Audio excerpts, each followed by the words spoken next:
we can start the meeting. We'll hope we get Allison back. Maybe I'll call her in a little while and see if I can tell her to just rejoin, to get off and rejoin again. Yeah. Anyway, we'll open the meeting for now. So welcome everyone, guests, members, to the Town of Richmond Planning Commission meeting for November 15th, 2023. Glad everybody is here. We're going to start out by looking at the agenda and deciding if we want to make any adjustments to it. The agenda, besides the basics, we're going to start out with a Jolina court discussion. So we have Josie and Brendan, that's good. And then we're going to continue to review our village residential neighborhoods. If we get time, we'll talk about the second item in number 6. Otherwise, we will definitely leave time for item number 7 on the agenda, which is looking at our planning budget and what we want to do with it. So we need to do that definitely by December. So anybody want to make any changes to the agenda, adjustments? Looks good to me. Hello? Looks good? Okay, great. So we'll proceed with the agenda as posted. And now I will ask if anyone who is here of our guests would like to comment on anything that is not on the agenda.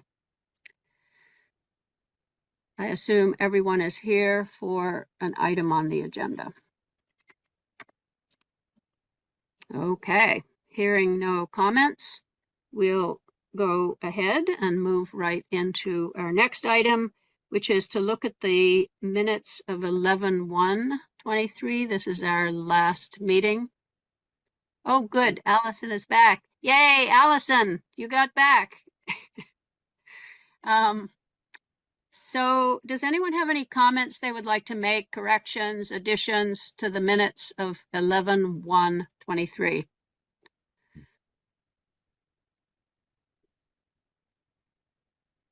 Okay, hearing no additions or corrections, we will accept those minutes into the record as written and proceed with the main part of our business for tonight.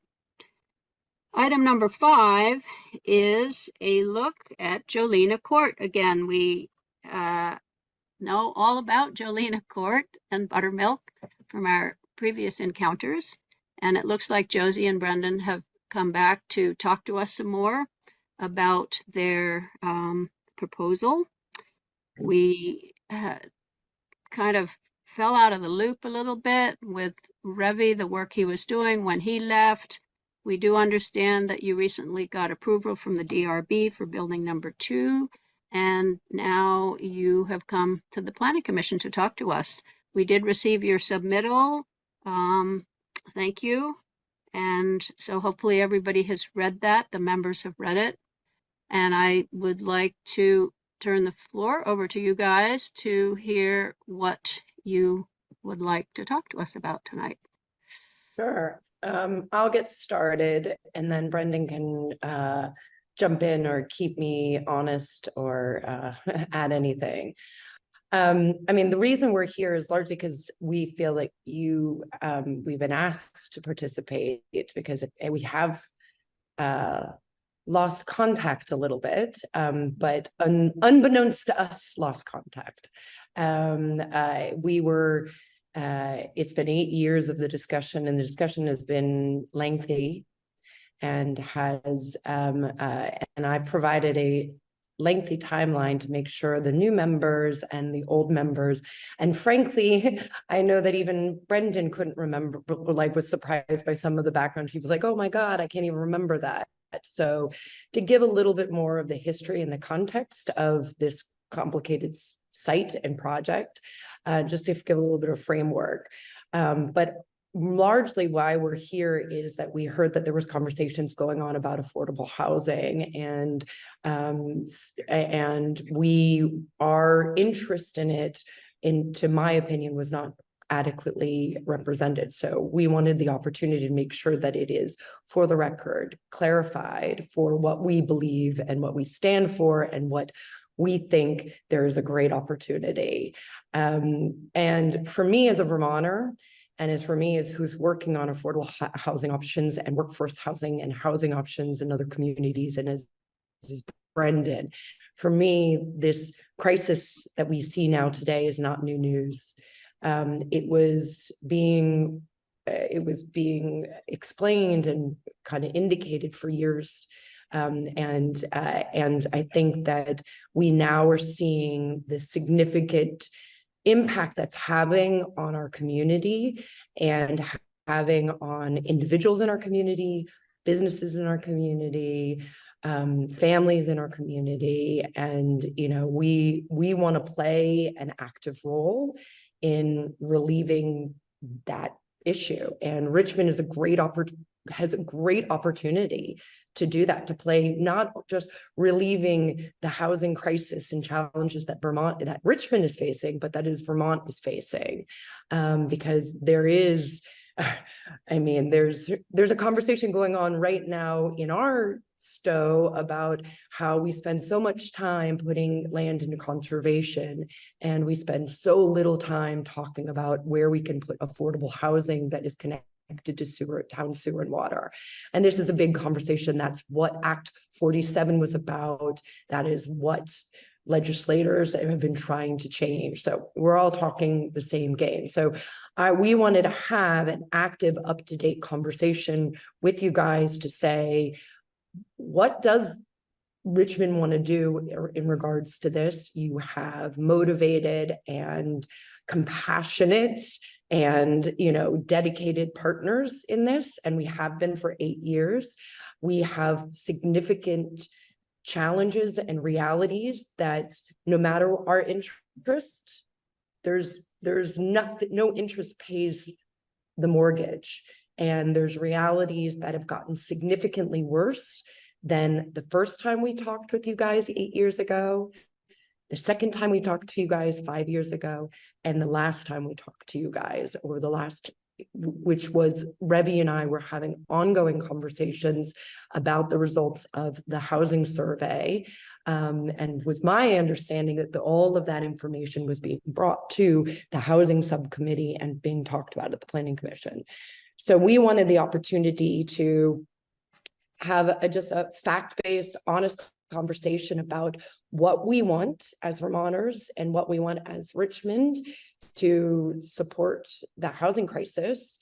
And we have a great property to do that. And we've put together a proposal that really talks through the history, the realities of the situation, and it takes on the current situation, takes a proposal that we had provided last year and updates it with relevant market realities as of today, and with the recent Act 47 bill, which I don't pretend to be an expert on. I think even Keith and I were talking, we're all still trying to figure it through, and I think you guys are all trying to figure it through. If someone's an expert, please help me. It's a complicated bill. Anyways, so we want to have an honest conversation about it, and really to try to figure out, what do we want to do? Do we want to help? Do we want to support?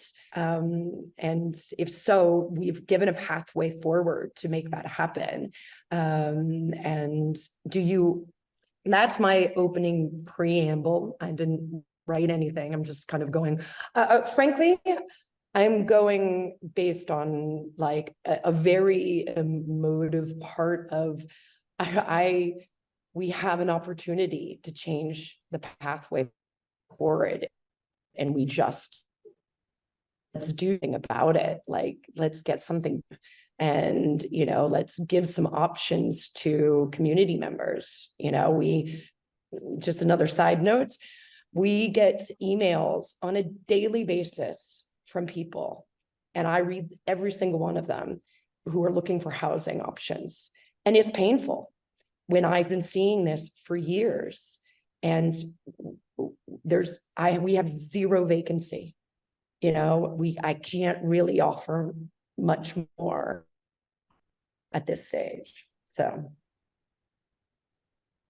That Okay, was my opening. So do you great. want me to, do we want to go into that? That's just that's why we're here. I wanted to kind of restate why we're here and to make sure that's clear. I can get into the hard facts. I don't know if people have read that document and where you want to go. And I offer Keith or Brendan to add anything because I haven't been participated in one of your meetings for a while. And Virginia, I open up to you to guide us through that.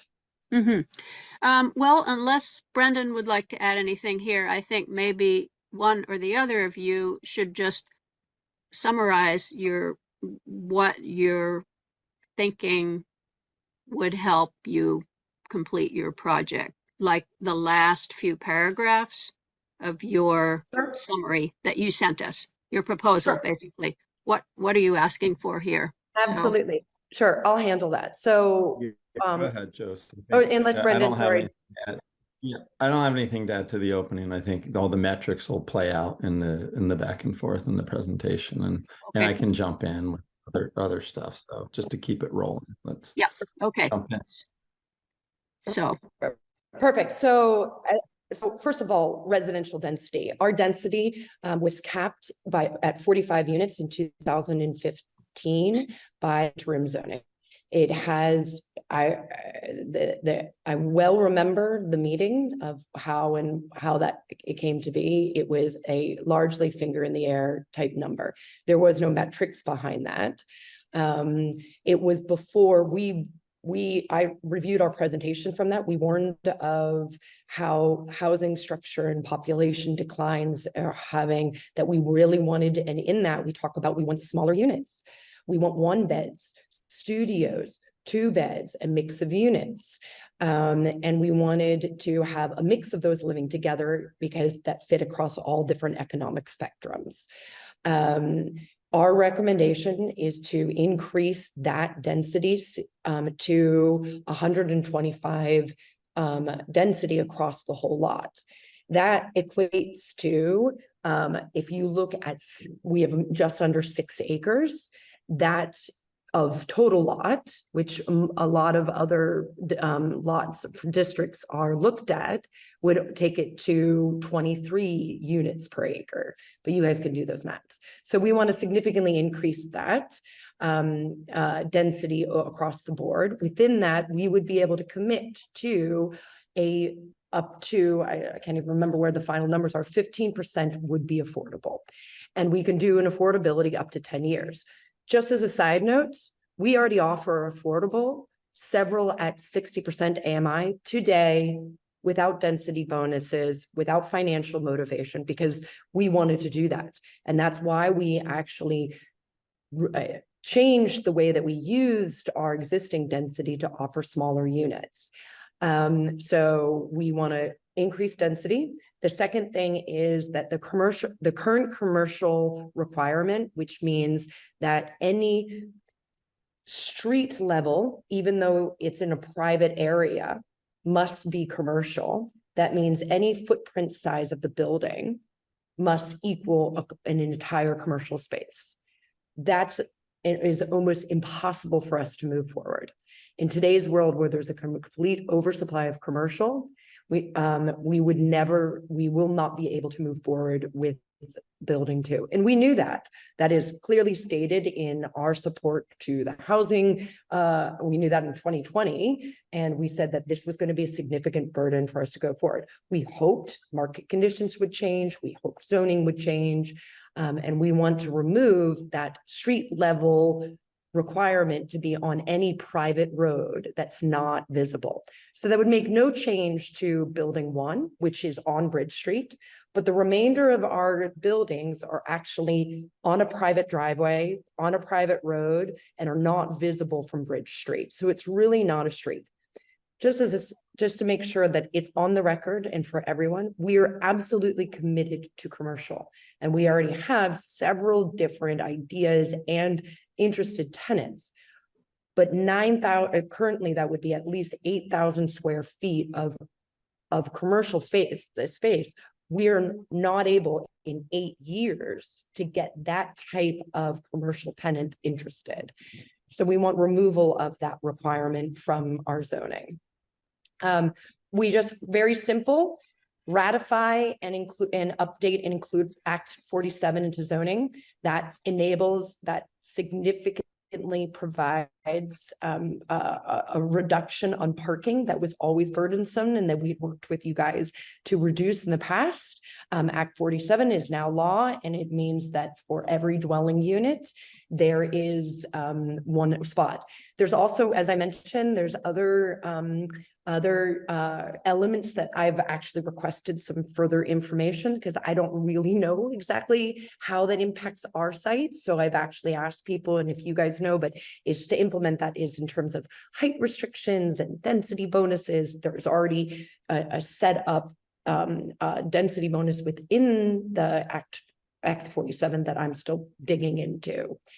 And then I think the last one, which I think Revi was looking into, and I have an email, and frankly, I just lost, and I think Keith, you were going to look into it, is there is a downtown designation because we're on water and sewer and we are downtown. There's a filing that the town has to do, which would enable us to reduce our Act 250 fees because we are in a downtown designation. Because as you know, where our property is, it's infill, it's downtown. We all want to do the infill. And so the state has set up a program. And I think there's some additional paperwork that needs to be done by the town of Richmond to achieve that designation so that we can not pay the high fees. So those are our simple proposals. It's really about density and removal of the commercial burden and doing the other two smaller things. Josie, do you know what 60% of AMI, what that is, what that number is? Yeah, hold on, give me 5 seconds.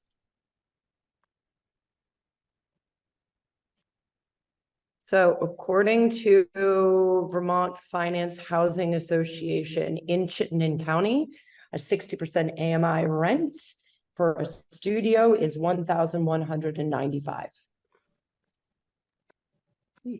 That Okay. includes utility.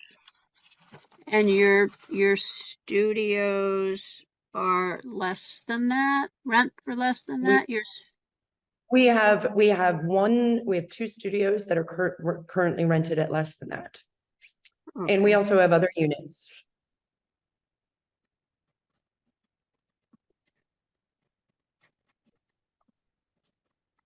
Okay. So like one of our 2 bedrooms is on the smaller size, and it's very affordable. I haven't looked at the pricing recently because to be fair, I did a full analysis in last April for Revi for the first proposal, and I didn't get any strong feedback or movement. And it takes a lot of time and effort. And I want to see will, and I want to see interest from the community. And if there's not, I don't want to spend a lot of time doing that analysis again. Yep. Okay.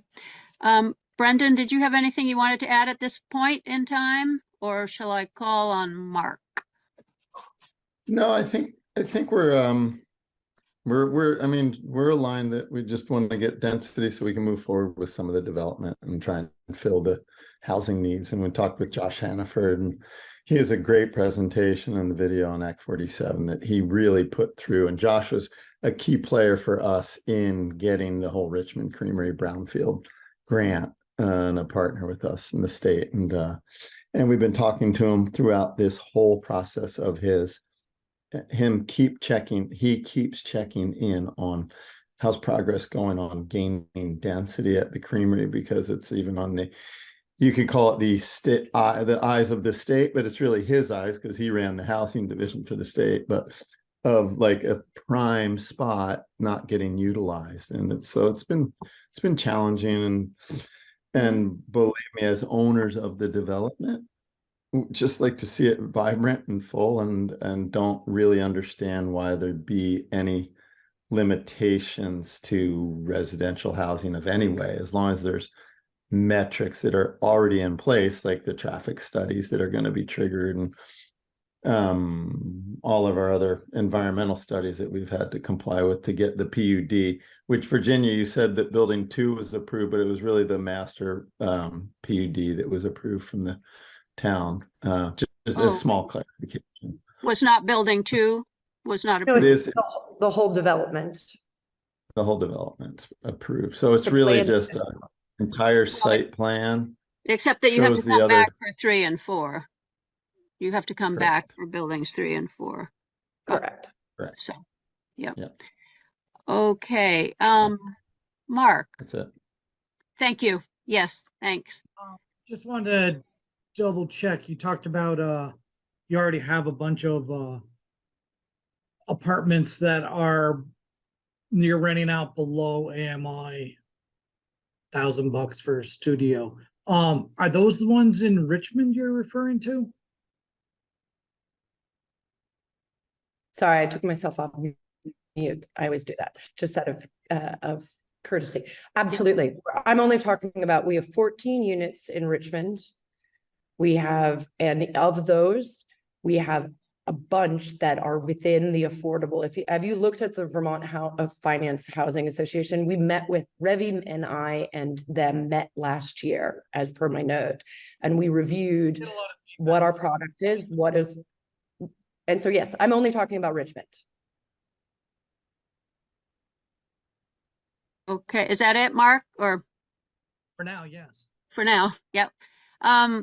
Tyler, I just wanted to clarify one thing real quick. So with the DRB approval last year, this year, they are actually approved right now to pull permits on building 2 if they choose to do so. They also did get the master development plan approved with the caveat that buildings 3 and 4 were hypothetically shown, and that within as a condition on that decision that they're aware of that any other development of buildings 3 and 4 would have to come back to amend it to show what they were actually going to build. So theoretically, if they wanted to tomorrow, they could pull a zoning permit to build building 2. Just wanted to clarify that point. That was all. yes, thank you, Tyler.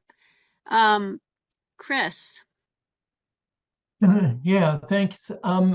I just thought it might be a little useful to provide a bit more historic perspective to having been on the select board when the project got started and participating in the interim zoning effort.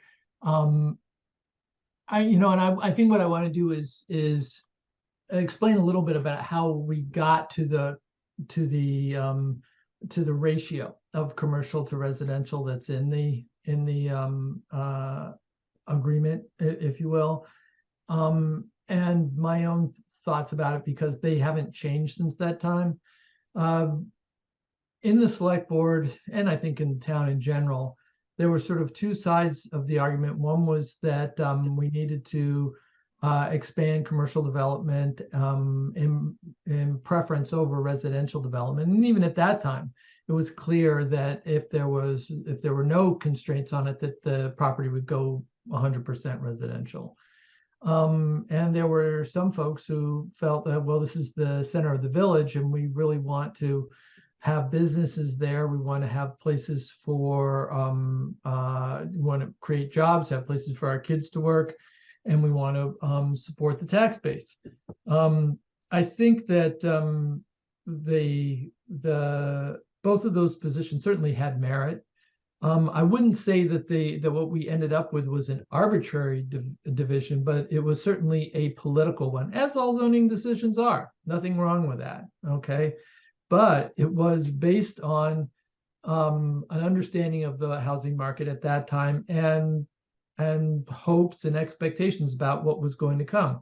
Nobody foresaw COVID. Nobody foresaw what has happened with interest rates. Nobody foresaw the way that the market would evolve. My position at that time was that it seemed like the demand was for residential housing and that the situation indicated that should be given more flexibility in that direction. I didn't get as much as I wanted, but I was happy with the outcome. But it doesn't surprise me that Buttermilk is now back asking for the ability to do more residential. I mean, I think that is just the way the market is heading for a whole variety of reasons that we don't need to go into right now. One thing that I would like to ask, though, first of all, Virginia, is can you tell us, me and the other members of the Planning Commission now, what our responsibility is? Because this has to go to the select board eventually anyway, right? So are we being asked to develop a recommendation to the select board? No, I would say we are being asked, as we have by previous people who want to do something in town, to change the zoning. So we would make an amendment. We would go through our process that we go through. We would say, we would like to change the residential density in this neighborhood from X to Y. And we would like to, in the PUD section, let's say, where there is mention of the commercial requirement for Jolina Court, which is a PUD, we would change that. We are in the process, just Josie and Brendan, so you know, of putting into place all the Act 47 parameters that are required by law that zoning is already operating under. So what we would do is, if we felt that this was an important thing to do, we would write up some amendments to the zoning and then have a hearing about it, and then, forward them to the select board and all that. So, because we are now responsible for the zoning, even though this zoning went into place under the auspices of the select board, we then put the permanent zoning, which is a, planning commission job, put that in place. And this is like any other part of our updating of our ordinance. Is this what we want now? Should we reconsider what's in the current ordinance? Does that answer your question? I guess, though, I guess the follow-up to that would be, is there anything different than that we have to do because this came out of interim zoning process? Or are we now back to just the sort of conventional revision of zoning? I think we're back to the conventional revision, are we not, Keith? Yes, that is correct. Okay, yes. Good. What came out of interim zoning was the whole process that led to the permanent zoning, right. And authorizing the town plan, which was needed to put in place the zoning. All of those things that you remember brought us to the point of just having a zoning. It's a zoning district. We made it its own district, and now we can do whatever we want with it, whatever we, think Great. is the appropriate thing to do. So, I yep. just Within reason, obviously. Well, yeah. I mean, Yeah. not whatever we want, but Yeah. Good. I just wanted to clarify that, make sure I had a proper understanding of the situation. So to get down to the substance of what you brought forward, first of all, I wanted to thank you for your creativity. I think there's a lot of good ideas here. And I don't live in the village, so I don't mean to speak for people in the village, but it hasn't seemed to me, and just want to acknowledge that we've been joined by a member of the select board. Hey, Lisa. Hey, guys. That the additional 14 units have caused any kind of negative impact, in terms of traffic. I mean, traffic continues to be an issue, but as far as I know, nobody has said, oh yeah, this is something that we think was caused by the development. But 125 units is a lot of units. And I'm just wondering if you can talk a little bit about how you see that impacting traffic. For example, are you proposing also different ways of offering ingress and egress to the parking area back there? What about parking? Are we talking about potential parking spots for 125 cars? So let me break down a few of those questions. One, since we've added the 14 apartments into in March 2020, the population of Richmond has actually declined year on year. Two, we actually had to, for our DRB permit for the PUD, we had to update our 2016's traffic study, and we analyzed, and there had no adverse impact on that. There is a zoning regulation across the board, as you well know, that didn't exist back when we were talking traffic in 1942, right? And it says that if you achieve over 70 PM trips, right? Because we're definitely over 40,000 square feet or 70 PM trips, you have to do a full study. Even with our full build out in this recent PUD, we did not trigger that. That did not trigger. A switch from commercial to residential, I have some of those figures, but I would ask the experts. The reality is in a permitting process that would go through a normal DRB permitting process, we would go and update that. We would ask the experts. They would look at that. They would analyze that based on the latest data, because actually one of the biggest things is that people's use of cars are substantially changing about coming in and out. And actually the recent traffic study reports by the engineers has radically changed the way that historically perceived movements, because people are working from home, et cetera, et cetera. So all of that would automatically be triggered. And if it is above 70 PM trips, a full traffic study is required. And that's required for any, from what I understand, Keith, keep me wrong. Keep me honest. I think that's in almost every single district, right? Like that traffic study requirement is across almost all districts, correct? That is correct. Well, so it's different in some districts. It's is 10 in some okay. districts, and there are different numbers in the different districts. But the requirement So most of the is there though. There is that requirement though. Yes. So if that 70 is if we put in a permit, if this goes through, we go through the DRB promise of things, we went and had to pay $5,000 to get experts to analyze that. We didn't trigger the 70, so we didn't need to do a full study. If this gets analyzed and we do a full study, then out of that study, mitigation recommendations are provided. I don't even want to pretend to answer those questions right now, because if and when we hit that trigger, we don't know enough. And to talk about those mitigation activities, I think is a little bit too premature, because we don't even know if it's triggering it. And there's experts that are actually jobs to solve that. And now you guys have the regulations that ensures that things can't be done without those issues being managed. Does that make sense? It does. And I understand that, so we're where we are in the process and that you haven't done that analysis yet, but on the parking issue specifically. So parking, I haven't gotten to. Let me get to parking. Okay. Oh, and could I make just one more statement about the traffic, which Yep. is that one of the things that Revy did is he had CCRPC, somebody over there, look at the traffic if the commercial was removed and residential was added. And the traffic actually goes down because the big generators of traffic are the commercial businesses that would be there. So, we didn't really talk about that study. It just was something that he had somebody do.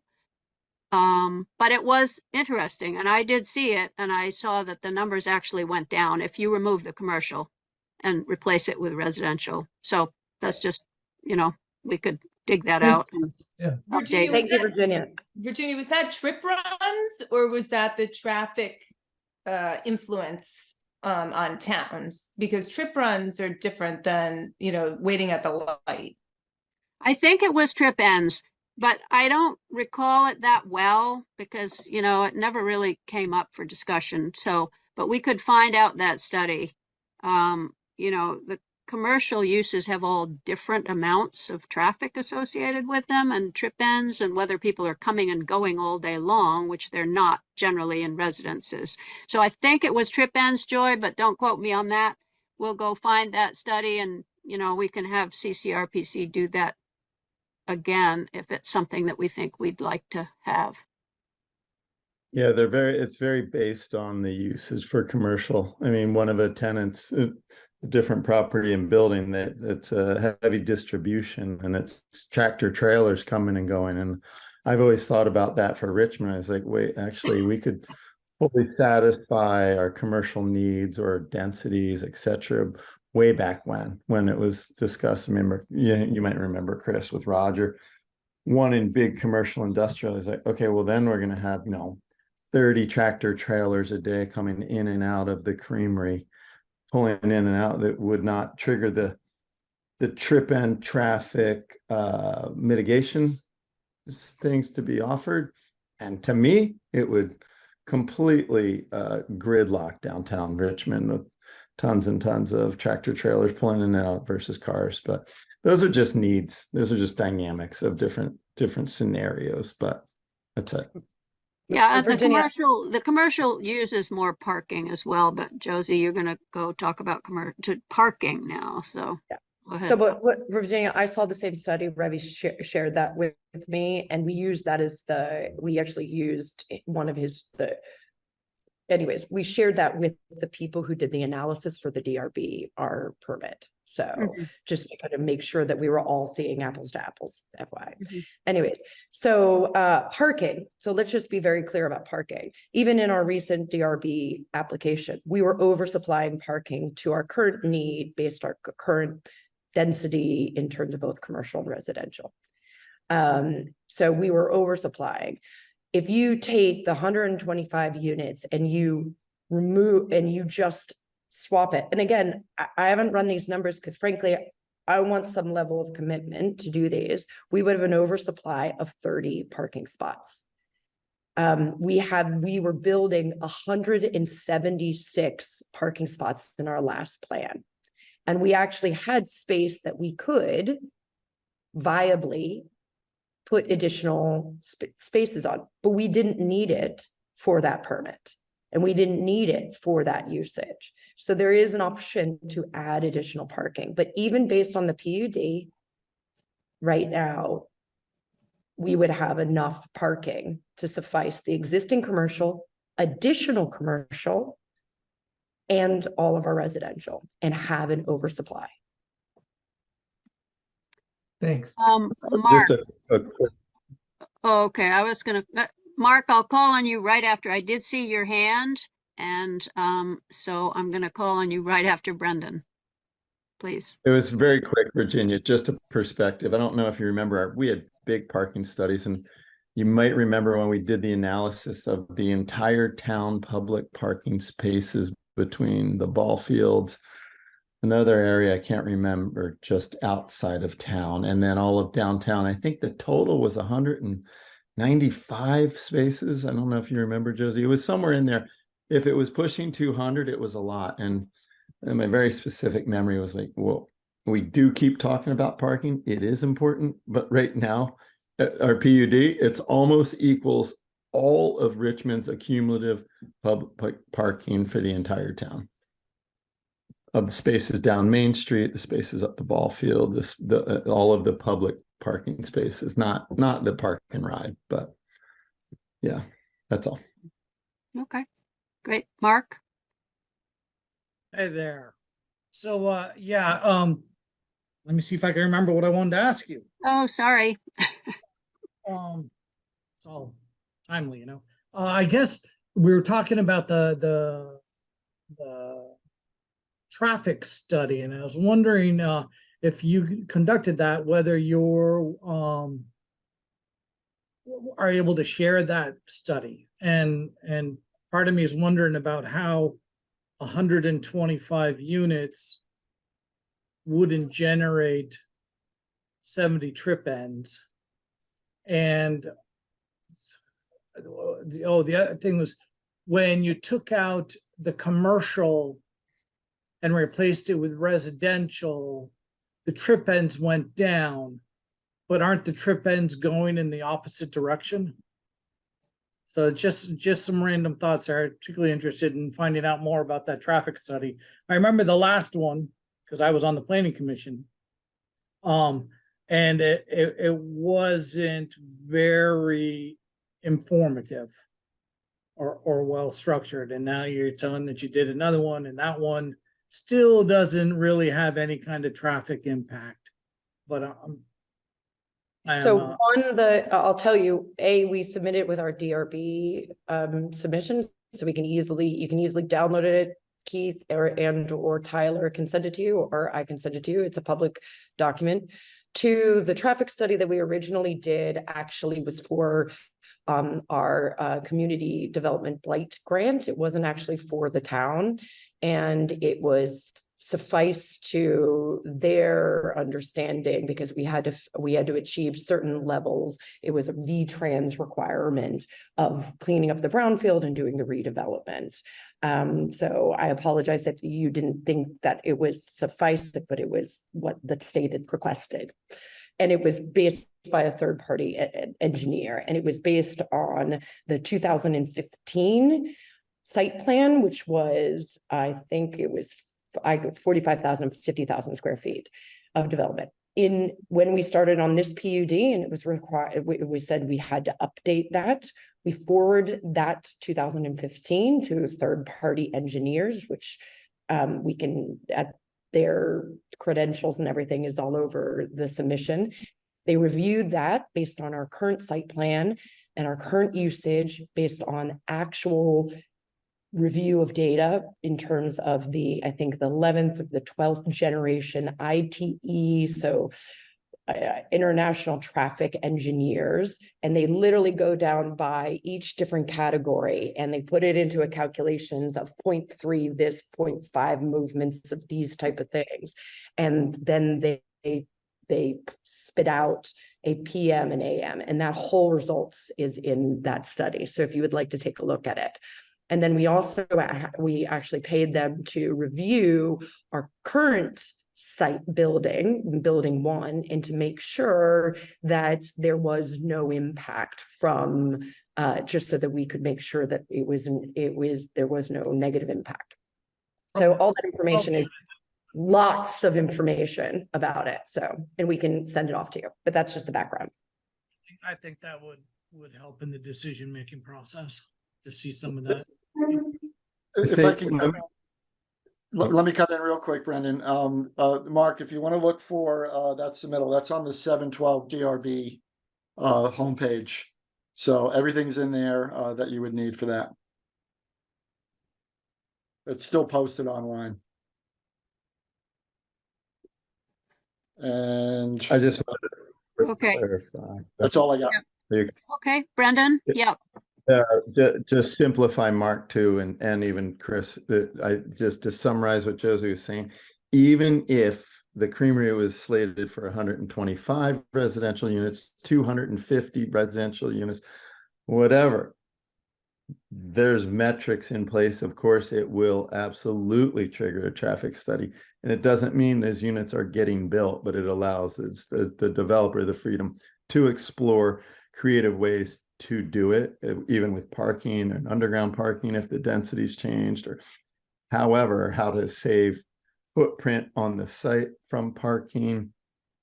There's a myriad of ways to address the parking, not saying that it never would trip a traffic study, because believe me, from all of the work we've done and all the permitting we've had and all the concerns about traffic, we know there's going to be traffic studies in the future if and when this was approved.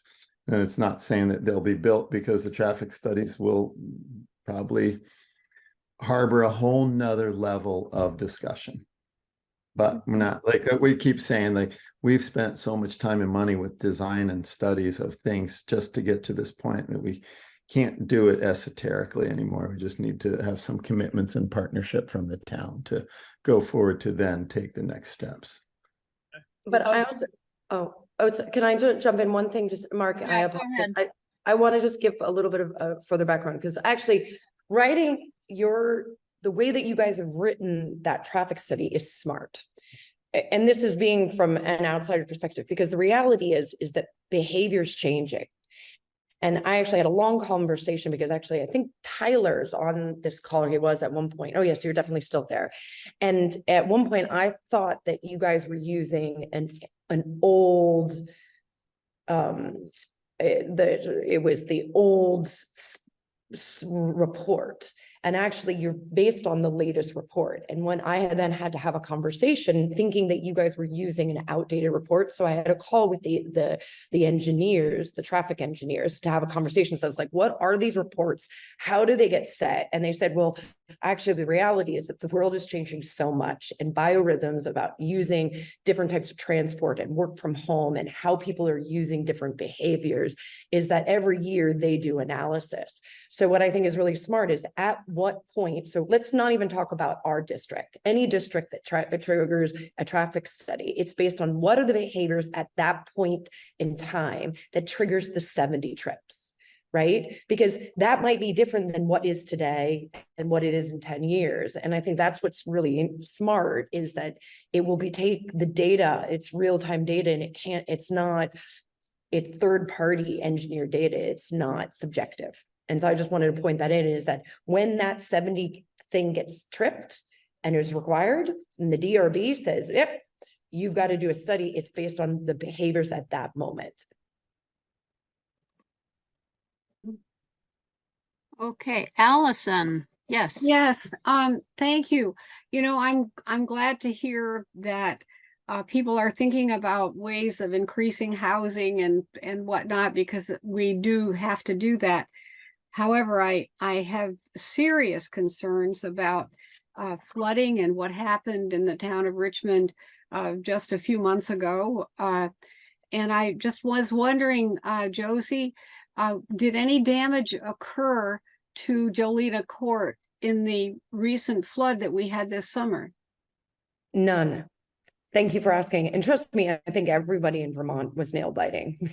Our home properties are Oh yeah, yeah. friends. I was in Waterbury cleaning and mucking out neighbors.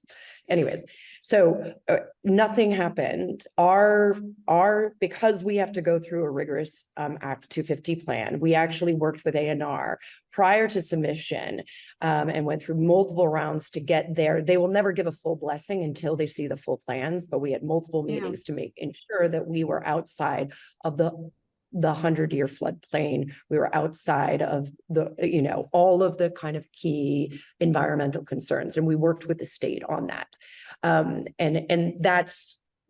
We did that proactively, because we didn't, from a zoning and the process, you don't need to do that, but we didn't want to come and actually smartly, we didn't want to make plans based on our own cash flow that assumed something that we couldn't, right? Like, let's reality. So at one point we were really considering, because town zoning enabled parking in certain places, but state did not, right? Mm-hmm. So we said, okay, state is more rigorous. Let's go to the state first and get our answers from them, because if we don't do that, we're not going to be able to get our permit.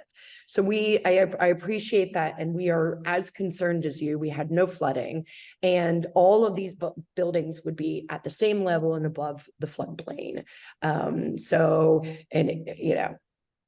I personally think that they're going to have to revise Act 47.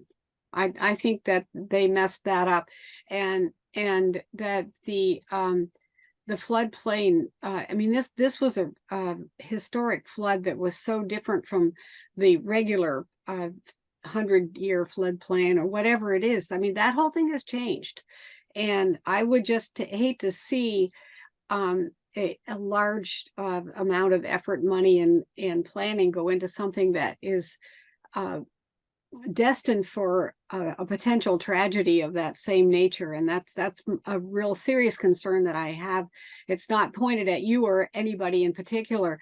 I know a lot of people on Cochrane Road who have old houses like mine with a dirt cellar. Mine had a dirt cellar. It now has concrete, thanks to my father, but these buildings have been seriously damaged, and they're just down in that area. And so that's just a caution that I have, and I feel that same way about the other side of town, over by the creamery. I've said for a long time that God zoned Richmond. What do we have? We've got the river, floodplain, and mountains. The end. So that's my concern. So one of the other backstops around that, and I hear you, is the wonderful world of banks. We can't get financing for anything or flood insurance for anything that is a risk factor around that, So I hear you, and certainly Brendan and I are not interested in taking on a brownfield. Was enough of a risk that I never want to do that again. So that was enough of a risk taking. So, but I hear you. And one of the reasons the site plan, which I did submit in the details. So I don't know, Keith, if we sent that to them, but again, it's in that same DRB. All the buildings are on high, and we put parking and infrastructure on the lower levels, because parking and impervious surfaces can be in lower levels. So anyways. Yeah, I would agree with that. And I know Tyler's got his hands up, and he's more intimate with this current plan than what we have. But yeah, I mean, you're pretty far out of it and high and dry at this point. Things change though, but the regulations are the regulations, and the FEMA maps are the FEMA maps, and that's where we're at. So, Tyler, did you have something to add to this? Just I guess 2 points. One on the traffic study part, and I can just kind of briefly touch on the flood hazard stuff first. So the good news is with Jolina Court, there is maps like floodplain area, and there's also mapped wetlands on there. However, the buildings are not located anywhere near it, and there's quite a big difference between where the buildings are and where that floodplain is. So basically, if that floods, then basically everything from Railroad Street down is under several feet of water, basically at that point, before it would get to those parking lots. So that is worth bearing in mind. It is true that, our maps were updated last, I think, in 2014, and that's better than a lot of other places, but the maps are always playing catch up, and kind of what the standards are as to what is in the flood hazard overlay district and what isn't can change. Just as an example, if you on Borden Street, when the Champlain Housing Trust buildings were originally permitted back in '98, the base flood elevation and the flood maps, all those buildings were outside of it. If you look at it today, over half of the buildings that are there are inside of it now. And who knows that, another 10 years from now, if they ever get around to doing it again, the whole thing could be in, so that is certainly fluid, but it's not something unfortunate that's going to happen in the next 10 years. There's such a backlog, at FEMA in terms of doing those studies, because they are extremely intensive to do. So it's not something that we're going to be probably seeing updated in any significant way. I wouldn't anticipate probably within, the next 10 years or so. Maybe with all the flooding, maybe there's more, we get jumped to the top of the queue a little bit, but we got to remember that FEMA is a national organization. And while this is a big event for Vermont, compared to events in other states, they have to balance all that out. Now, briefly too, with the traffic stuff, there's a couple different ways traffic studies get triggered. There's kind of a soft trigger and hard trigger. There's that hard trigger that's in there, which is the 70 PM trip ends, or I think 40,000 square feet of land development area, whichever, either both or one or the other would trigger it. Or the DRB in site plan review does have the discretion to require that they can require a formal traffic study if they feel that they want one. And that is in basically 5.5.2 subsection E, notes that the board has the discretion to require that, even if it's not a hard trigger. I also do have some discretion as well to require that if I feel I need it to do an appropriate review of the project. I generally will defer to the board on that in most cases, unless I know that, for example, like on Borden Street, we had to have where Champlain Housing Trust had to redo their drainage plan. I knew the board was going to want a formal, the town engineer, a formal review of that. So I required that ahead of time. But usually I'll leave that to the board to decide whether they want that information or they don't. But just wanted to clarify that there's a couple different ways that traffic study could be theoretically triggered.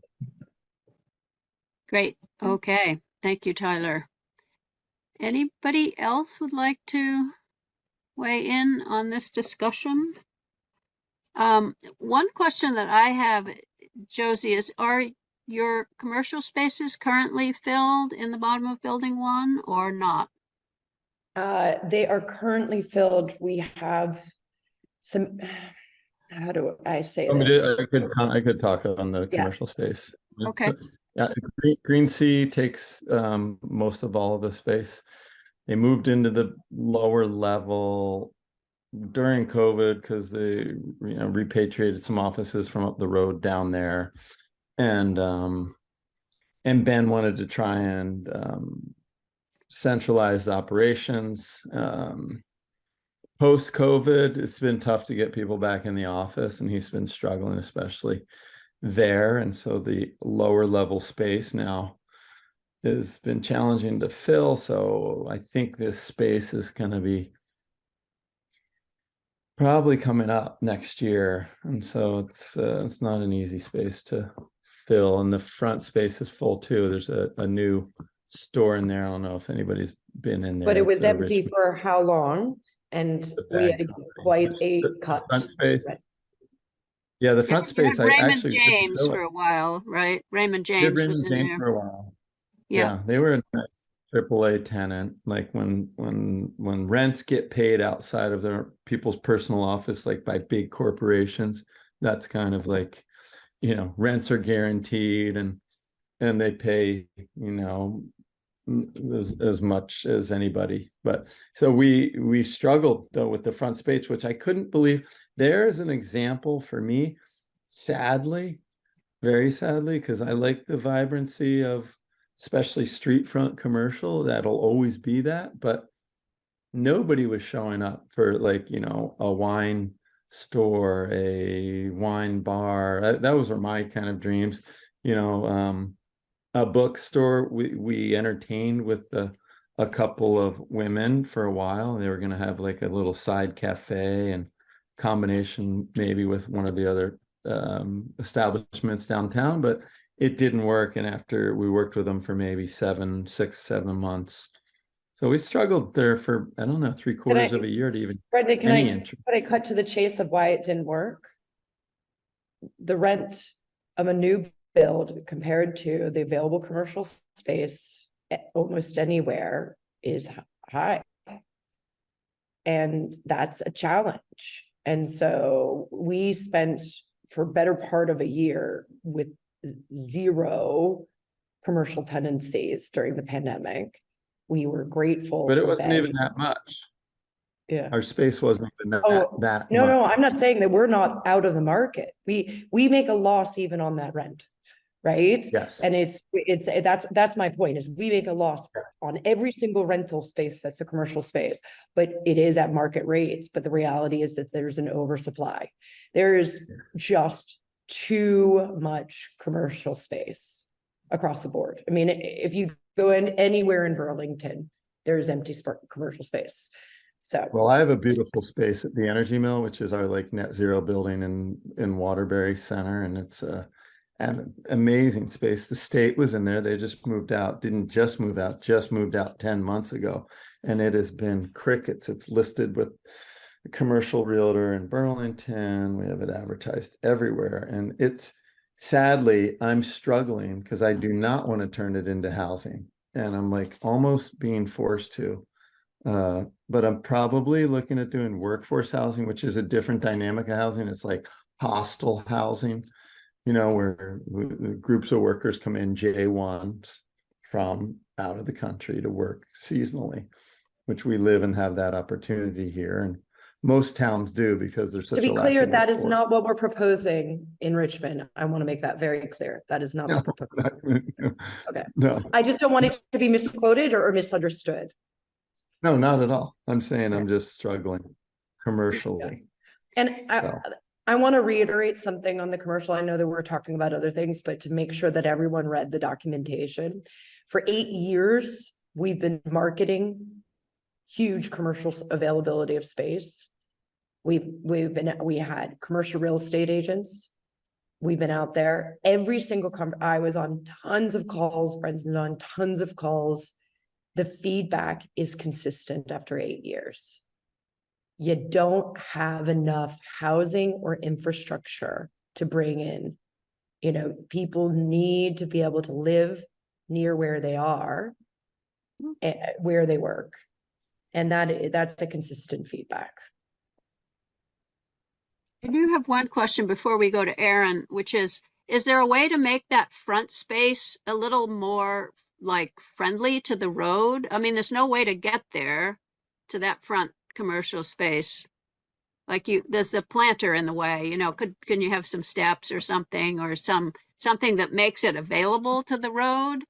Would that might help? I don't know. I mean, it's not going to solve the excess of commercial, but it's always actually, seems like, oh, how do you even get there? I don't know. So I probably won't go there, you know, and the bushes are too high. You can't see in the windows. So you need short bushes. Right. No, Anyway. we've talked about, I mean, Raymond James didn't want it. The current tenant, I'm talking to him about maybe doing some accessible stairs down towards that way. It's just, to be honest, Virginia, it's just money. That's all the deal is. It's like, cause you know, And remember, one of our, just as a reminder, one of our permits did have access direct to the street, and we had to redo it because of a zoning requirement. And so that's why we had to have that ramp out back. I can't remember, but there was at one point there were stairs down straight to the grades. It was the grades in the setback. So it yeah, was like I can't remember. You remember, but I remember stairs being there. So, anyways, and there's nothing or a DRB thing. Yeah. Anyway, Aaron, I think, and then Joy. I just want to say that one thing I've noticed, I haven't noticed any increased traffic at all since the building has been populated in terms of cars, but certainly foot traffic is greatly increased and will only increase quite a bit more when there's another whole building full of residents there. And more, I feel like kind of concerned that it's safe crossing at that location. And I don't know if any studies are ever done in terms of foot traffic, but that's the thing that's crossed my mind is my biggest concern. I would have guessed it would have been cars, but it's people. So anyway, and then my other question is, are any of those units available for Airbnb rental currently, or is that part of is that something that can be done there? Thank you. Josie? I'll answer the last question first. Currently, no. We are exploring that because we are suffering cash flow. So we're actively, but that was never part of the intent nor our management team to do that. So from an Airbnb perspective, a short term, I personally struggle with that to make it part of a mix. I believe in workforce affordable housing, and I do believe short-term rentals having an impact, but I also have to pay my loan, period. The second around footpath, I thought we actually were putting in stripes. There was a study done, Tyler, Keith, someone, there was a study done by the town on foot traffic there. And there was a conversation about applying for a grant to put a sidewalk on the, oh my God, east side of the street. And I don't know, and it was part of several conversations from a town level, because that's not a Buttermilk level. to have that conversation. I don't know what it is, but that study has been done, FYI, Aaron. Yeah, to close that loop, we're not talking internal movement, we're talking along Bridge Street, and there is the upper and lower Bridge Street projects that are moving forward as we speak. So part of those projects is to put a sidewalk on the east side.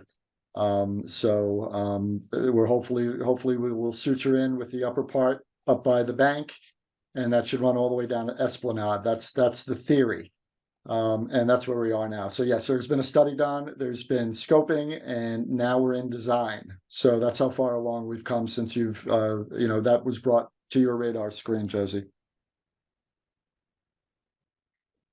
And there is one striped crosswalk going across at that level, at the Jolina Court level, going Yeah, it comes over right to over to the- the center. I mean, I don't know if that's adequate. I seem to always want to be crossing somewhere else there, but anyway, there is one crosswalk. Me too. Yep. Joy. Hey there. So I think I have a few points that I could just quickly touch on. One is the commercial aspect, which you guys probably think I'm a broken record at this point, advocating for getting rid of any kind of commercial requirement, because I don't care where you are. We're on, Route 2, and we could never get the commercial tenants that we were required to get. So I think it would be great to keep it out on, Bridge Street, though. I mean, if they're not getting people to rent it, I don't know, but I would not require it for the back of the property. In terms of the units that they're requesting, seems high to me. And I wonder if we could slowly step towards what they're requiring, maybe, just look at that next building and, make our way through this slowly somehow.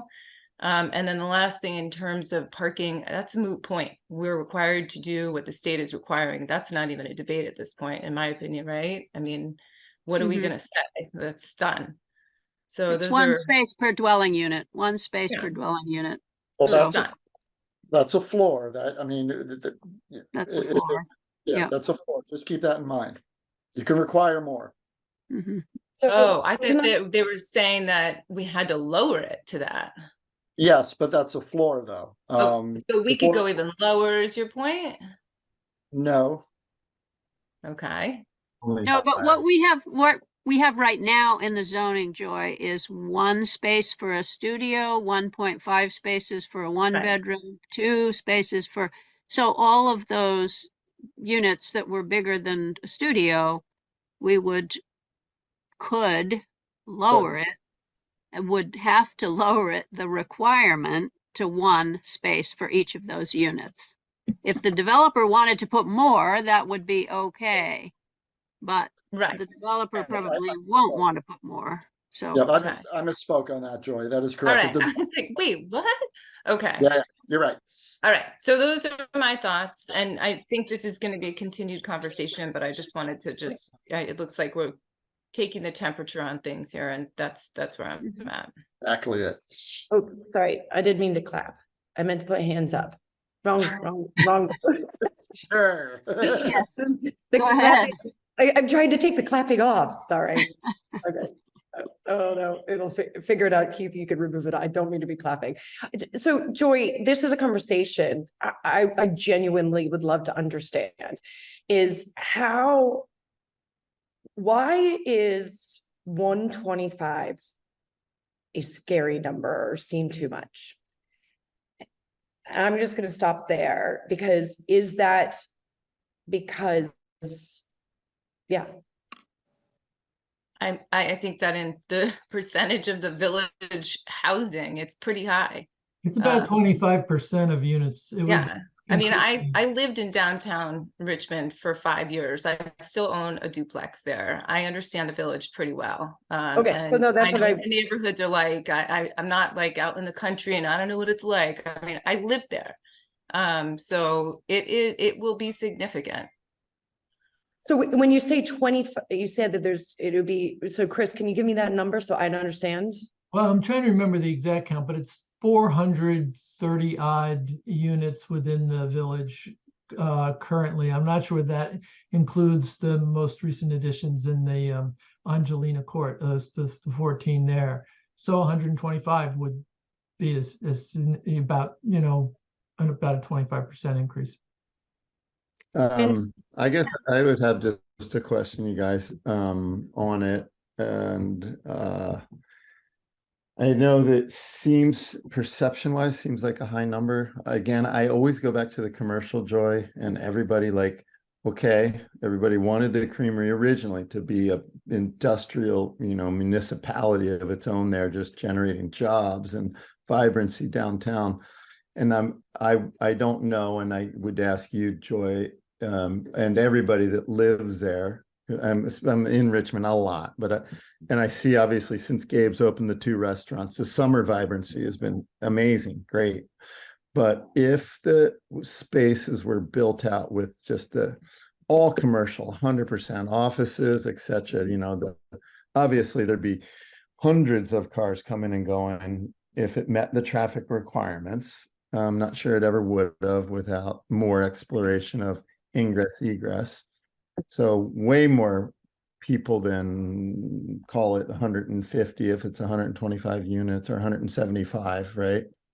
How would that feel downtown? And I always wonder, would it feel good? Would it help the economy of the local businesses more, or would it help them more if there was more people living there full time because they're more breakfast, dinner, weekend residents, you know, just putting their money into downtown more consistently? And what would it feel like? It would definitely feel probably like there's more people in town because they're there. But if the commercial was there, I always debate about like that law that we get caught on it. Like, is it too much? Is it not enough? Is it? And I kind of go back to, it's to me, it's nebulous. It's like, it's just bodies and it works. I think Alex something's was off mute. yeah. So Yeah. that was it. I wasn't being emotional one way or another. I think the metrics would stop it from affecting traffic without traffic studies. And so yeah, that's all. That's it. It's like if it's commercial, there's a lot of bodies. If it's residential, there's less bodies, but more consistently bodies. And yeah, I don't know how it'll affect, you know, in the end, right? Because we never know until we So know. just a couple of quick points, and then Chris, and then probably in about 10 minutes we'll have to stop. But so that's why we had a mix of commercial and residential, Brendan, you know, sort of in answer to your question, was that people thought it was important to have both residences and commercial in a downtown area. If you're going to have a walkable community, you have to have the people to walk there from their houses, but you also have something for them to walk to. So that was why we wanted to have a mix and why we arrived at this ratio of mostly residential and some commercial. Not saying that we might not need to get rid of the commercial, but that was the thinking, was that we want all those bodies living there, but we do want also something for them to do. So that was that point. Oh, and the other point that I wanted to make is, just like you all have your market realities that are like realities, we have our political realities, which is how these villages like Richmond have evolved, what they have evolved, how they have evolved slowly. And you will recall that it was a big deal for some people that we were going to have a building that had 14 units in it. Now, you know, anybody who's ever lived in a city, it doesn't seem like a big deal, but it was a big deal. And I think people have really gotten used to it and people are fine with it. You know, there are these 14 apartments and it's a big building, but everybody's kind of come around to it. So this would be like taking it to the next stage. And the question is, what is a politically viable next stage to go to? You know, I mean, that's what I have to think about. The political realities and the Planning Commission has to think about is what, you know, do we need to persuade people to have a campaign based around the lack of housing, that we need all these new units? I mean, that's probably true, but there's only going to be an appetite for a certain amount more, I think. So that would be my take on it. Chris, then Josie, then we'll stop at 8:30. So I think these are all good points, and I appreciate, Brendan, what you're saying. You know, to some extent that just by chance and history, the town was given this large parcel in the middle of the village that was no longer going to be occupied by the industrial business that was there, and redeveloping in some other way is going to fundamentally change the village. There's no way around that. What happened is, through the earlier process, we approved one way of redoing that. And now we're talking about, maybe shifting to a different one, but it's not a choice of changing the village or not.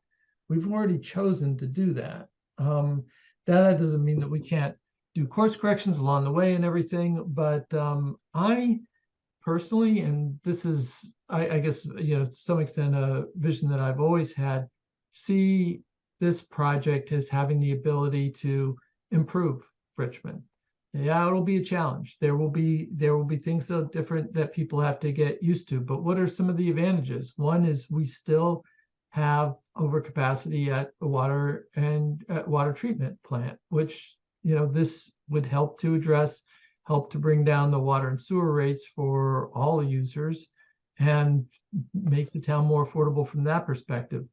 The other one too is that the commercial that we have in town, the walk to commercial, some of it's doing well and some of it's not. We have a business that just left on Bridge Street, and more people living in the village will make it a more energetic commercial environment. And then the last thing from a political perspective is we're getting significant pushback from people about allowing infill development behind and in between existing housing. And one way to achieve our goal of increasing development in the village, but maybe not scaring people as much as our thoughts about allowing infill development would be to focusing more of that development in this space. So I just want to throw those ideas out. That's something to think about. I'm not saying that I think that 125 is the right number. I think that, as we've heard here, we've got the traffic study to go through and everything, but this is not something that I think we should run away from. Great, thanks. Adam. I wanted to, Chris touched on a few of the points I wanted to make, but I think that the 125 number is a little scary to me initially. I think short term, but I think long term, it's a huge opportunity for our downtown to have walkable housing. I forget who had mentioned it, but I see a lot of foot traffic coming out of the area when I'm at the market or Home Supply, and I think that's great for our downtown. So I think long term and strategically, this is a huge opportunity. I do think short term that the 125, if that were to happen, very quickly as one phase, that would be a little shocking just to the the feel of the downtown. But I think we could grow with it, and I think it would make Richmond overall could make it a better place long term. And then I just wanted to make a very small point about I know Chris had said we had a business that just left downtown, but anyone familiar with my wife owned the flower shop before Jasmine did, and she actually left because the business was so successful she needed a larger space, and she was unable to find that downtown in a time frame that really worked for her. So I just want to make that point.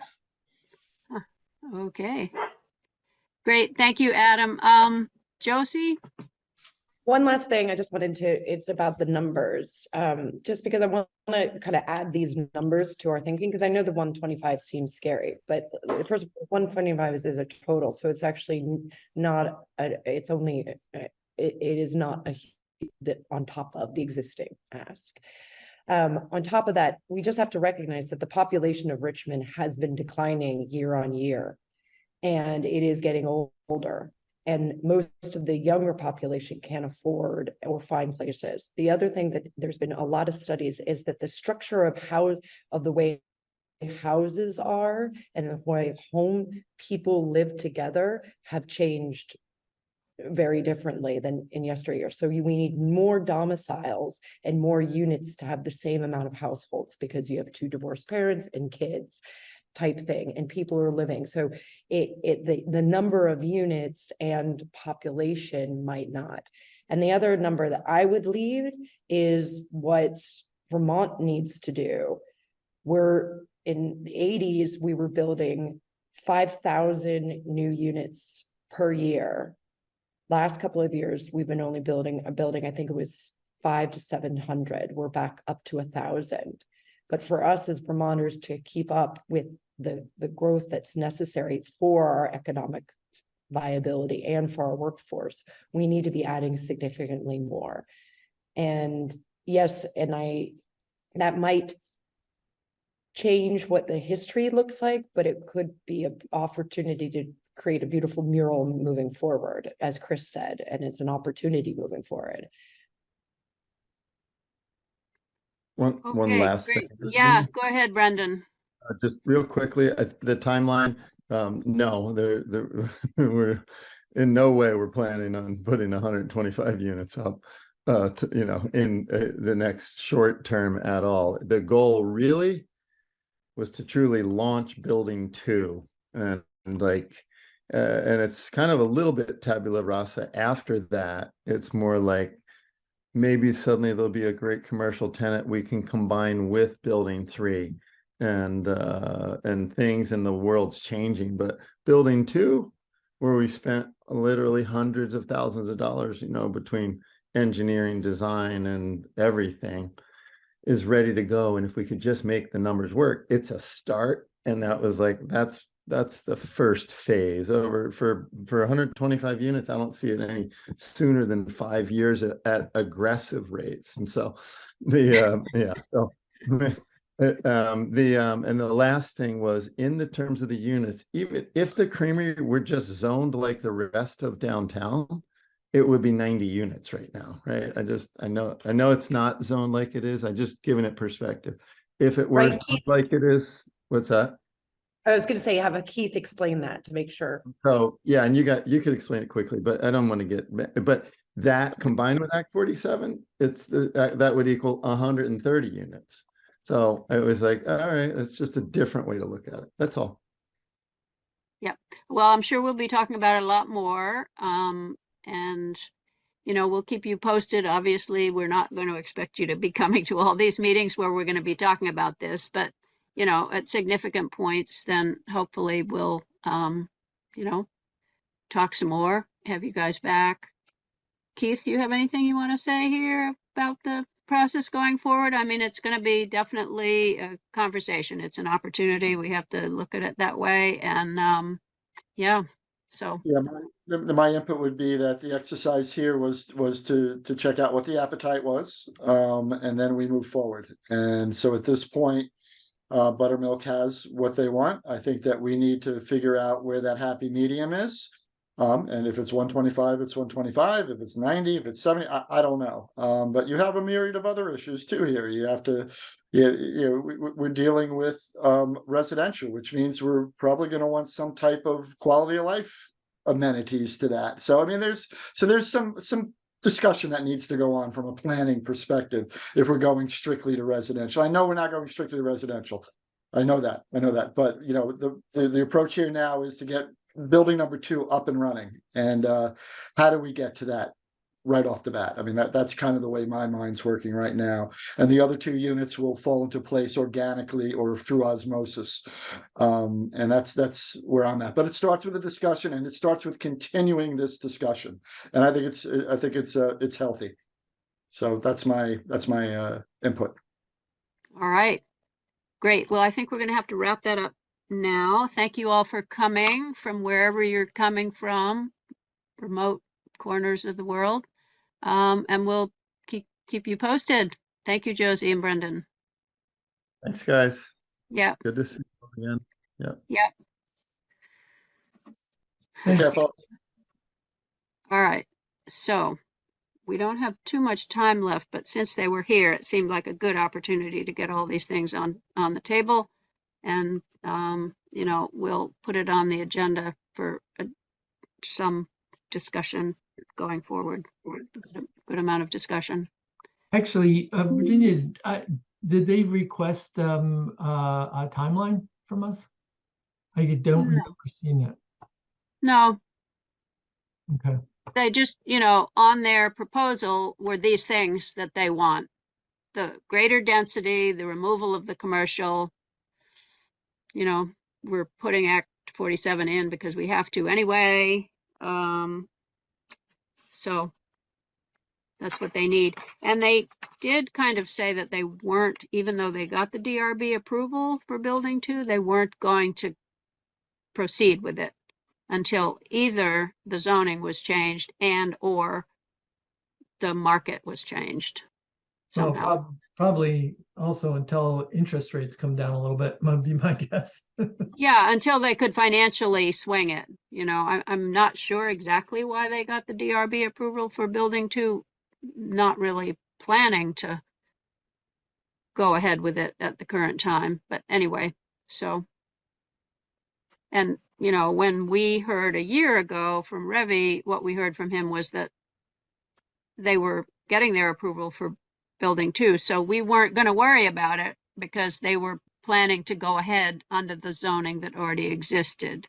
But it doesn't seem exactly like that's the case. They would like to have different zoning to be able to proceed. Yeah. with Yeah, building number 2. to boil it down, it comes down to a money issue. I mean, it really does. And there also is, I mean, I believe, for what it's worth, that there is a need for this. And I think that we're all aware of that. And I think that Buttermilk is cognizant of that. You know, housing, we're in a housing crisis right now. There's no doubt about that. So it's an opportunity. Yep. Okay, so we'll take this discussion up at some further point. Lisa, really quick. Oh, anyway, I just wonder if there's a potential sale of that property coming up. Nobody has to answer that. I just want to bring it up. Don't know. Don't think so. But what do you think, Keith? I would say, based on Josie's reaction, no. That was worth a lot of words, actually. Yeah. Sorry, I just heard you guys were still talking and I was definitely not going to miss that. This brain Right. is everything. So Yeah. absolutely not. If so, they're going to have to deal with me, and trust me, they don't want to. Oh, good. Okay. No, the party's not over till Virginia says so. Okay, we're now going to talk about something else. But you can stay around if you want. There's no reason why not. All right. So we're going to have a really quick, like 15 minutes talk about the village neighborhoods. And Christy, I'm sorry that you came for a short discussion on the residential neighborhoods in the village. The previous agenda item went on, but I thought it was important. So there are a number of things about the village residential neighborhoods that we left from our last meeting on these issues. And what we really need to know is what information is going to be able to help us make a decision on the things that were left undecided. So maybe we could look at, Keith, the village residential neighborhoods north, and we can just look at these things, because I'm sure there aren't going to be any final answers tonight on these items. And we just would like to know what is going to count as definitive answers to these questions. How are we going to get this information? Are we going to look at other communities? Are we going to ask regional planning, or what? So last time we looked at the south neighborhood. The village neighborhood north and south are very similar to each other. There aren't that many things that are different. We still haven't completely decided if we want them separate. We're keeping them separate right now. But since Act 47 required the same density and the same minimum lot size, less is different about them than we started out with. So we go down here to the permitted uses. We've added the 3 to 4 unit multifamilies because of Act 47. I put that in black. I took it out of red because everybody seemed to understand that we were going to have that in here as required. Under conditional uses, the feeling seemed to be that the commissioners were less desirous of having the 2 principal residential structures on a lot that we put into the RC districts, and would rather that went back into the PUD process. So I put residential planned unit development in place of that. I don't know if anybody wants to talk about that. We did have some comments from the neighbors out there who also didn't want the 2 principal structures provision.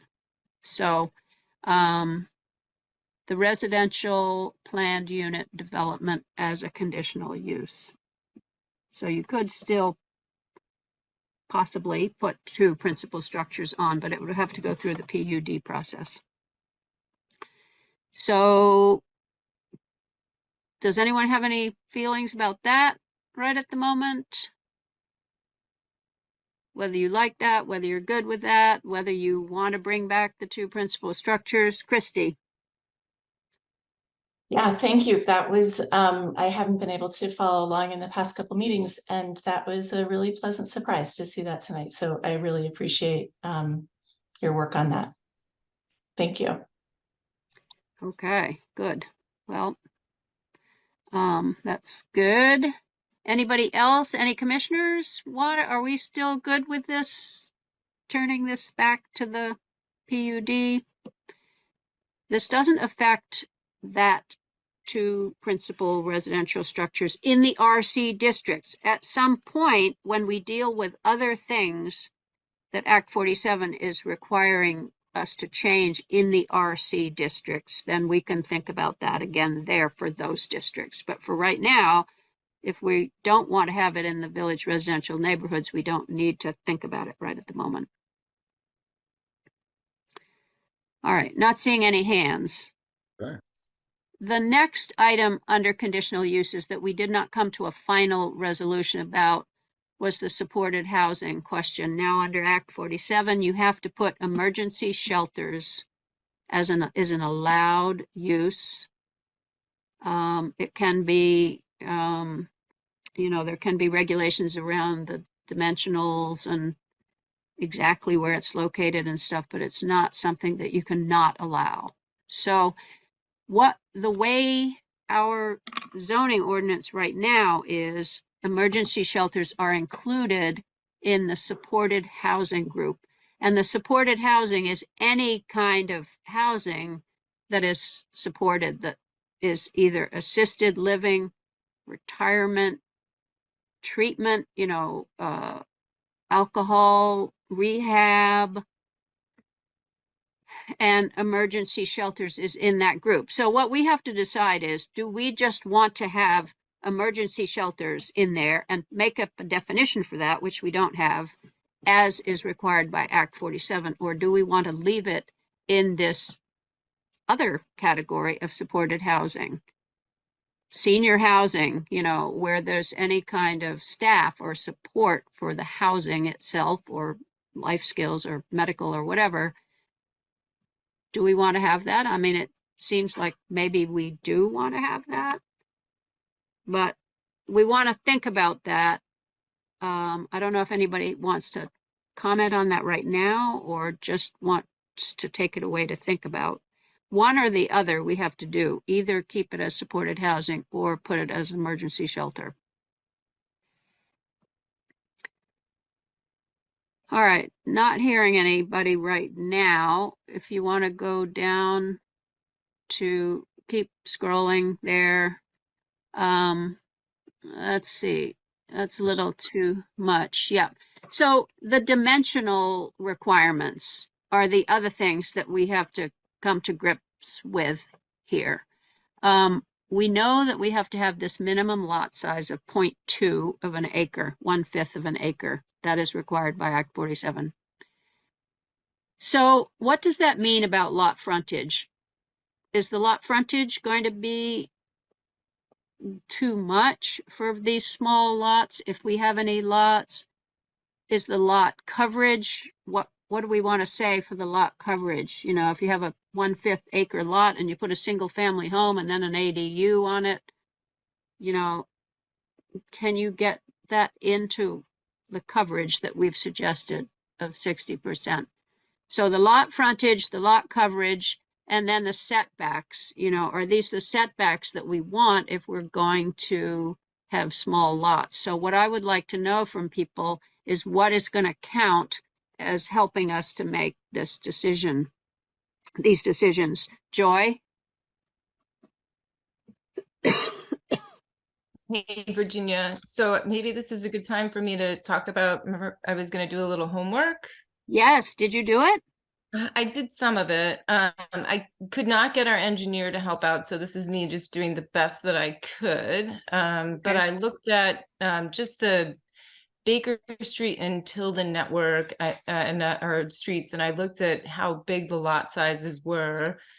And let's see, the smallest one I found is 0.17. Oh, actually 0.12. Okay. And I would say the average is in 0.2. There's a few larger ones, but not many over 0.3 acres. The Goodwin Baker lot is 1.31 acres, and I would say that's 100% lot coverage when looking at it in satellite. The church is 60% coverage. I would say the average of the houses, the house lots is about 50%. Okay. Tilden has a bit less because of the grades out back. But one of the things that I was thinking about is if we do less, I mean, are we potentially going to be putting some of these lots into a non-conforming situation? I'm not sure where we were at. I have to look at it. I was just doing my homework and compared it to what we're proposing. Thank you. And I still need to go and measure the setbacks. So okay. There you go. All right. So what have we are having lot coverage of 60%. So I mean, I guess the Goodwin Baker building would be There are non-conforming. definitely some lots that are more than 60%.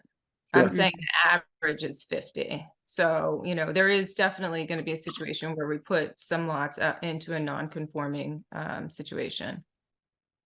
Yeah, they'll be pre-existing, so they'll be legal at that point. Right, but then it's an issue in the future if they Yes. want to do anything. So But they're already non-conforming. I mean, so the question is, are we going to make more non-conforming? We're going to make some less non-conforming if Right. they're 0.2, and what we had before was 1/4 of an acre or whatever, you know, whatever we had before in the HDR district, 1/3 of an acre. right, So, but what did we have for lot coverage? I don't remember.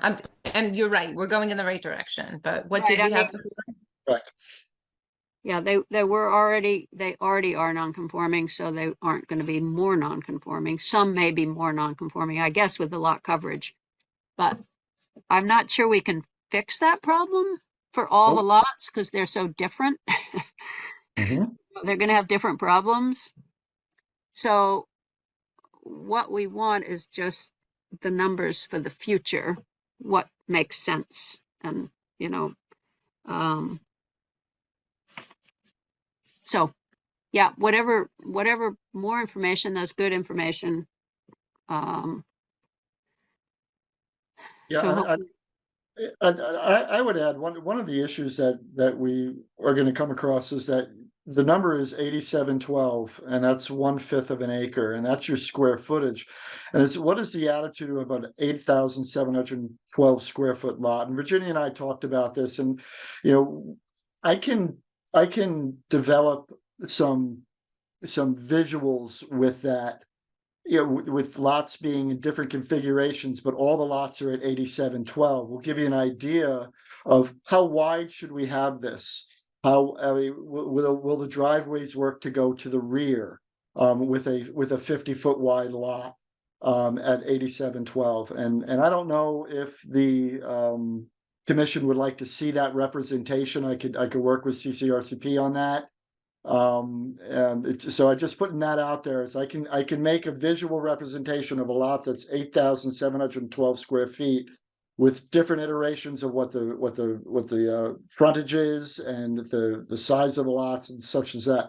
But keep in mind, those would be lots that would be part of a subdivision at this point, because the lots that are there are static right now. So to come back and close this loop, would the commission want to see some type of representation on paper, in 2D of these lots that are at 8712 with different configurations?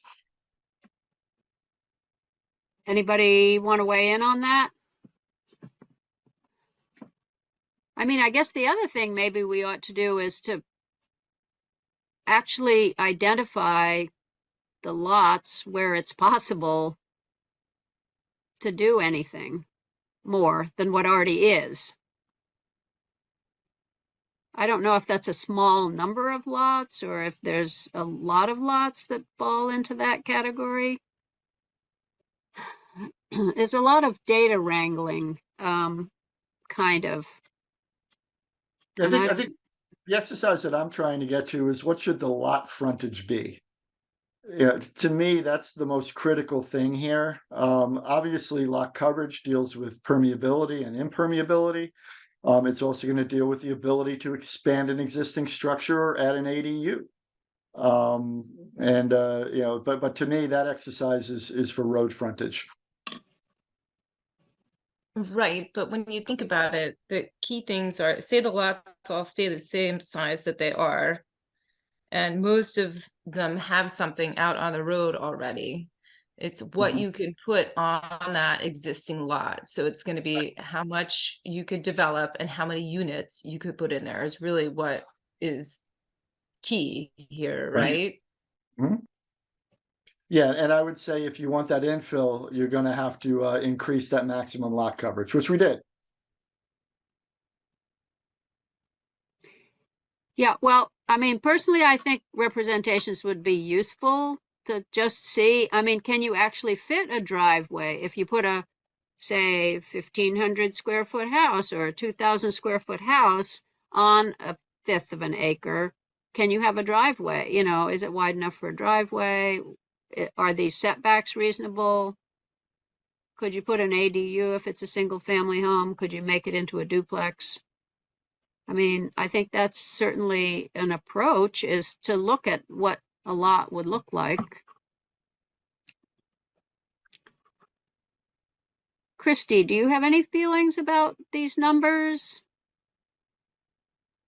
While you're here, pick on I haven't, thanks, Virginia. I haven't thought about these numbers. I know that Dave Healy has really looked at them, and I didn't see him on this meeting tonight, but I think that he would definitely be somebody to talk to. I think he had mentioned that he was concerned about the like the side yard setbacks, maybe like the 10 and the 5 feet, like those rear and side setbacks, I think. But like, I would definitely defer to him because I haven't put much thought in that. I have looked at the existing lot sizes and the changes in number of units that can be built under the new zoning. And, to answer your question about, I don't know what the lot frontage is, but, a few of my neighbors have, well, let's see, these are on Main Street. Brody O'Brien and Karina have 8,712 square foot lots, and they may share a driveway. So those would be two houses to look at for that lot size. And trying to think, the Woolivers have that size lot at 122 Tilden. They have a driveway. So it's possible, just to answer that last question. Those are the only ones that I see with that exact number. My main comment was further on, so I can hold that, but I would definitely reach out to Dave and ask him about his feelings on the setbacks. I think he did write in, and other than not wanting the two principal residential structures, which we seem to have resolved somewhat, he wanted the setbacks that were currently existing to remain, I believe, was what he stated. I'll have to go and review his letter, but he did have a point about the setbacks, which was, I think, not to make them smaller. Yeah, I mean, I think, and I don't know what they are currently, but just thinking about like my house, I don't know how close I am to my I only have one primary structure, or one structure on my lot. I don't know how close it is to my neighbors, the lot line, but 5 feet for an accessory, I think it would be kind of close. Yeah,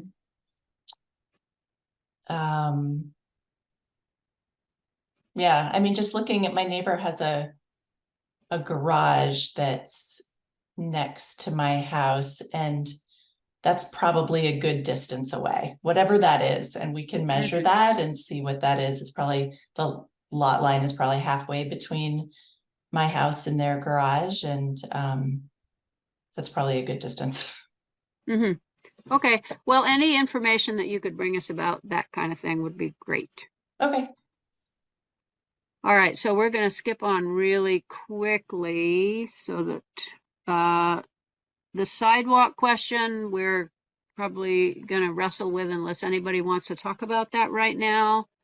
This is a sort of a difficult issue, this sidewalk issue, and we need to have a longer conversation about it.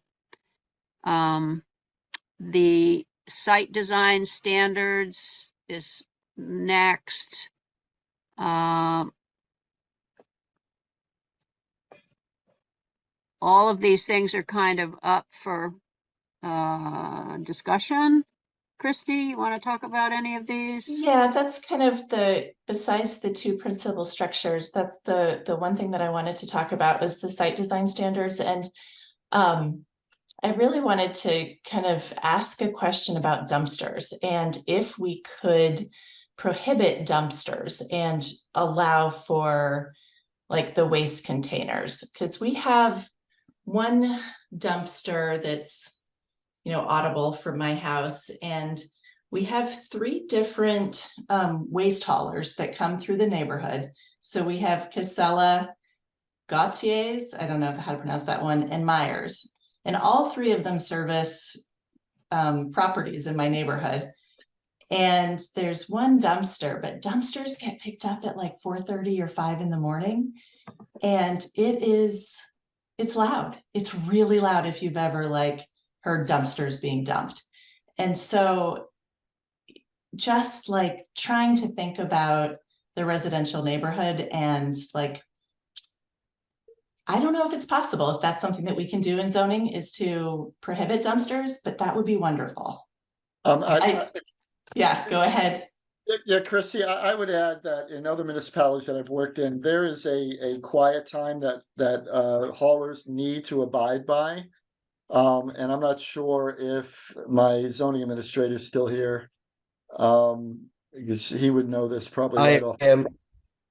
Yeah, hey, is there a 6:30 drop dead date or drop dead time? Do you know, Tyler? Hang on one second. Let me take a peek. Because if that happens again, and if there is a prohibition on that type of noise, let us know, and we'll contact the haulers. Yeah, well, there's some performance standard stuff, but the tricky thing with the noise stuff is that you're allowed certain decibel levels, like averages per hour, or like one time exceptions. You know what I mean? Like I said, like if you have one incident that's like dramatically louder than everything else, like you can't have that. But the tricky part is enforcing it, right? Because I have to be there. Like it can't be you saying, "Oh, they were there and it was loud." I have to be there to witness it. I have to have Okay. to measure the noise levels, all those sorts of things. So yes, it is a zoning regulation. Yes, we do technically regulate noise. It's very, very difficult, Yeah. almost impossible to enforce with, just the resources that we have. As Yeah, it's yeah, it really wasn't- designed more for like HVAC systems or like something that is consistently generating noise. Like you say, you have an old AC unit, right? From the Yeah. 70s, and it's just loud all the time. That's something I can measure, but like leaf blowers, things that are very intermittent, I can't really, it's very hard for me to be able to hold somebody to that. Yeah, I did. A lot of the clauses in other municipalities are that it's specific to dumpsters. It's specific to garbage haulers, and commercial activity cannot happen between certain hours in residential neighborhoods. We don't have that clause, so it's not strong at this point, Chrissy. So, Christy. Yeah. Yeah, so I would love to see if we could prohibit dumpsters to start, but if not, if we're not allowed to do that, then looking at like a reasonable time that they could pick up Yeah. dumpsters, because it's just like it's hard. That's- But then Tyler, I have a really good question about noise, and this has been something that I just hasn't risen to the level to contact the town. But have you ever gotten noise complaints from the, I don't know, what is that, like, internet provider that's right downtown? Does anybody know what I'm talking about? That building? It's like Is it Green Mountain Access? Is that maybe what that's it. Yeah. building next to the Harley Brown building? Yes. Oh my gosh, at like 1 p.m. every day. It's like they're venting something, and it's way past the decibel levels of what's Okay. allowable. Have you heard of this, Tyler? Have you heard any complaints?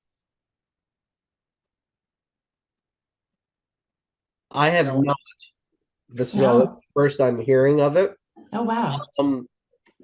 So like again, so that is something technically that we could look at. I think there's going to be some other, obviously that gets, there's a little complicated, there, because if it's a internet or wireless telecommunication provider, they have their own sort of regulations. Ah. So it's not as clean as like, hey, the Richmond market has an AC, has a refrigerator unit that's like significantly louder than all the other ones, right? That's something that's pretty cleanly in that wheelhouse. I'm not saying that that's not. Given that it's related to telecommunication, there may be some other stuff with that I would have to look at. But technically, no, if I it's bet not, you're the right. noise probably would be. Yeah, I bet you're right, because like I can hear it from my house, and I live buried in the neighborhood. Okay,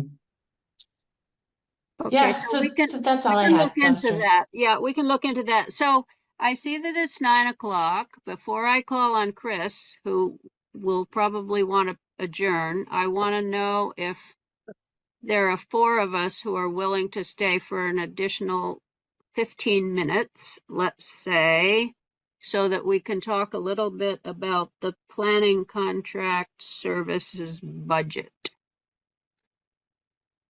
I'm out, Virginia. You're Sorry. gone. Okay. Who else have we got? We've got Allison, Adam, me. I'm out. Chris is out. Karen, Okay. can you repeat Wait, that is quick? Mark still here? Mark still here? Mark does not seem to be still here. Nope. Okay, so before I call on you, I just want to say that everybody really needs to send suggestions to Keith about what you want this budget money that we have under our planning line item to be used for. Please send him your suggestions. It's due next month, and we haven't really spent too much time on it. So I have a couple of suggestions that I'll send. I mean, I can send them out to everybody if they want, or can't have a discussion about it over the, over the internet, but please send your suggestions to Keith and we'll see if we can't justify the money. We have a lot of needs, so let's see if we can't lay them out. So, all right, Chris, go for it. I move we adjourn. All right. Is there a second?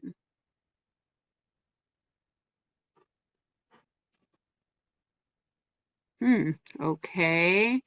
There's Sonia. no second. Allison. Allison is seconding this motion. So all in favor of adjourning should raise your hand. Okay, we've got Allison, we've got Chris. We've got Adam, that's 3. Well, that gets rid of our quorum, so I guess it doesn't matter whether people vote to do it or not. The meeting will be over. So, all right, great. Well, I'm sorry it took so long with Jolina Court, but since they were here, I thought it was better that we get all that stuff out It was there. a good discussion. It was a good discussion, and you know, I think it's good for us to be thinking about this. Yeah, so we'll keep on keeping on with it. And yeah, and so on the 6th is our hearing for the IC and PUD amendments. It will be a hybrid meeting, so if you want to come to the town center and be there in person, that would be nice. I will be there, Keith will be there, anybody else can be there, or you can join remotely.